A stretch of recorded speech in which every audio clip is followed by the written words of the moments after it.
Hi there, I'm Drew Voit. I'm the winemaker at Elizabeth's Chambers Cellar here in downtown McMinnville, Oregon.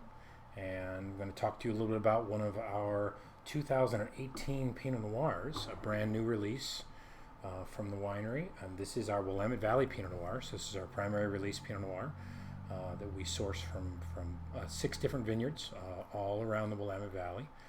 So we're really focused on diversity of lots of different soil types and microclimates to try to make a wine that's very representative of the Willamette Valley as a whole. And this is our main Pinot Noir. So we make a little over 2,000 cases of this, and it's sourced from a few vineyards that we make single vineyard designates out of, but different parcels within those vineyards, as well as several other vineyards that we work with specifically for this wine. So the idea with a wine like this is that it's all about complexity.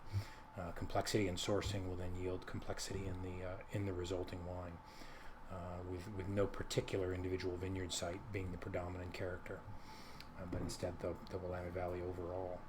So 2018 was an amazing growing season. It was a near perfect vintage, with a mild but warm summer, and then a nice dry, sunny, cool nights kind of finish to vintage. With small berries and sort of medium-sized clusters with lots and lots of concentration, lots of intensity in the resulting wines. And the 2018 vintage is probably one of the best vintages Oregon has seen in many years.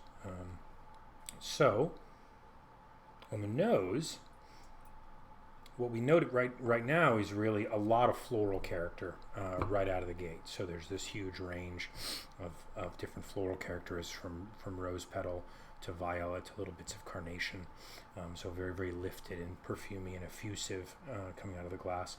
And then, as is typical with a lot of the 2018s, a little more of a darker fruited character than we see in some vintages.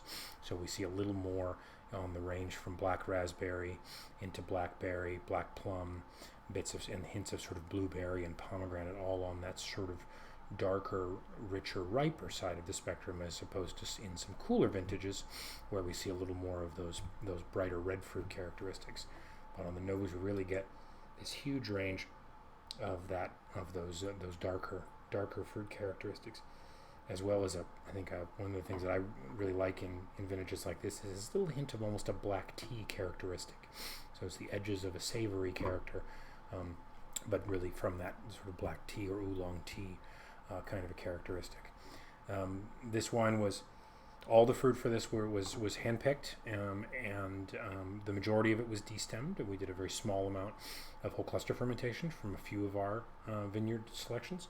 Then it was fermented for about 3 weeks, and before being lightly pressed, and then placed in French oak barrels. About 20% of those barrels were new, and the balance were neutral. And then aged for 11 more months before being racked out of barrel and prepped for bottling in the summer after vintage, so in the summer of 2019.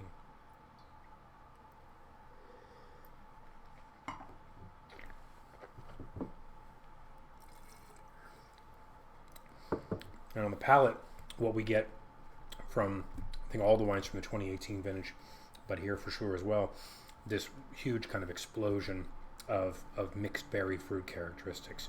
We got this whole range from very ripe, almost black cap raspberry, all the way through those darker fruit flavors that I mentioned before, and then with a nice accent of spice characteristics coming from the modest amount of new French oak that we did have in there, and then that tea leaf really echoes on there. What we really get is a sense of concentration and structure from the 2018 vintage.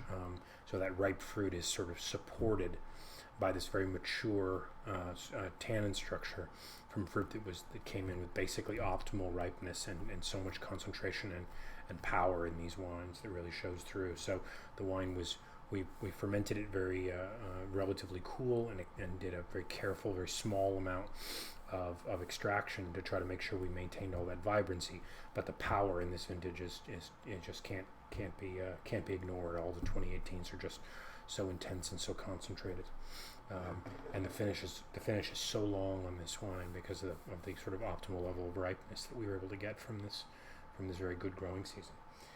So this wine, we bottled it through about 11 months of of Elevage, and it's a new release that's been in the bottle for almost a year now, and should drink extremely well should continue to improve for at least, I would say, two to three more years before hitting a several year kind of plateau of the optimal drinking window from this really classic vintage. But the 2018s are the kind of wines that, for those that do want to cellar them for longer, will continue to improve for many, many years to come. And I think probably in 7 to 10 years will continue to show a lot of vibrancy of fruit and a lot of complexity, but even more of the silky texture that we get from Pinot Noir when we give it some time in the cellar.